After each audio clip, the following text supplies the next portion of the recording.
लक्ष्मण ने भी किया था प्रभु श्री राम से छल। जी हाँ मित्रों, प्रभु श्री राम से लक्ष्मण जी ने ऐसा कौन सा छल किया जिसके कारण भगवान श्री राम ने अपने प्राणों से प्रिय भाई लक्ष्मण को मृत्युदंड की सजा दी। भगवान राम के 3 भाई थे, भरत, लक्ष्मण और शत्रुघ्न। तीनों भाइयों में राम के सबसे प्रिय थे लक्ष्मण। लक्ष्मण भी राम का बहुत आदर करते थे, इसलिए जब भगवान श्री राम वनवास के लिए जाने लगे तो लक्ष्मण भी हट करके राम के साथ बन गए। लक्ष्मण ने हर सुख दुख में भगवान श्री राम का साथ दिया। इसके बाद भी एक बार लक्ष्मण जी से एक छोटी सी गलती हो गई तो भगवान श्री राम ने उन्हें मृत्युदंड दे दिया।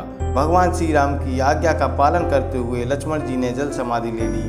पर सवाल यह उठता है कि न्यायप्रिय और भक्त वत्सल कहलाने वाले भगवान श्री राम ने अपने प्राणों से प्यारे छोटे भाई को उनकी छोटी सी गलती पर मृत्युदंड क्यों दिया, और वह गलती क्या थी जिसने भगवान श्री राम को ऐसी कठोर सजा देने पर विवश कर दिया। चलिए इसकी वास्तविक कहानी को जानते हैं। इसको शुरू करने से पहले जो मित्र हमसे नए जुड़े हैं वह चैनल को सब्सक्राइब कर लें तथा बेल आइकन को दबा दें।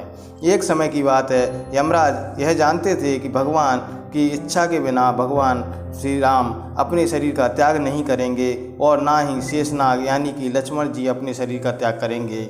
ऐसे में यमराज एक ऋषि का वेश बनाकर भगवान श्री राम के दरबार में पहुँचे और यमराज ने भगवान श्री राम से कहा कि वे भगवान से अकेले में कुछ बात करना चाहते हैं। चर्चा प्रारंभ करने से पूर्व वो भगवान श्री राम से कहते हैं कि आप जो भी प्रतिज्ञा करते हैं उसे पूर्ण करते हैं। मैं भी आपसे एक वचन मांगता हूँ कि जब तक मेरे और आपके बीच में वार्तालाप चले तो हमारे बीच कोई नहीं आएगा, और जो आएगा उसको आपको मृत्युदंड देना पड़ेगा।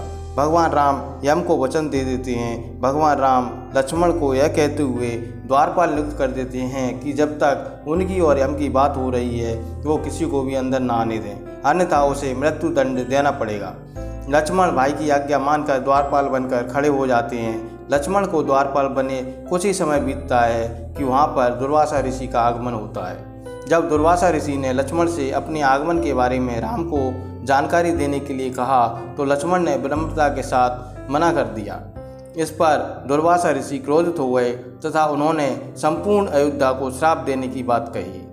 लक्ष्मण जी समझ गए कि ये विकट स्थिति है जिसमें या तो उन्हें राम आज्ञा का उल्लंघन करना होगा या फिर संपूर्ण नगर को ऋषि के श्राप की अग्नि में झोंकना होगा। लक्ष्मण ने शीघ्र ही यह निश्चय कर लिया कि उनको स्वयं का बलिदान देना होगा ताकि वो नगरवासियों को ऋषि के श्राप से बचा सकें। उन्होंने भीतर जाकर ऋषि दुर्वासा के आगमन की सूचना दी। भगवान श्री राम ने शीघ्रता से यम के साथ अपनी वार्तालाप समाप्त कर ऋषि दुर्वासा की आवभगत की, परंतु अब श्री राम दुविधा में पड़ गए क्योंकि उन्हें अपने वचन के अनुसार लक्ष्मण को मृत्युदंड देना था और वो समझ नहीं पा रहे थे कि वो अपने भाई को मृत्युदंड कैसे दें, लेकिन उन्होंने यम को वचन दिया था जिसे निभाना था। यह दुविधा में श्री राम ने अपने गुरु का स्मरण किया और कोई रास्ता दिखाने को कहा। गुरुदेव ने कहा कि अपने किसी प्रिय का त्याग उसकी मृत्यु के समान ही है, अतः तुम अपने वचन का पालन करने के लिए लक्ष्मण का त्याग कर दो।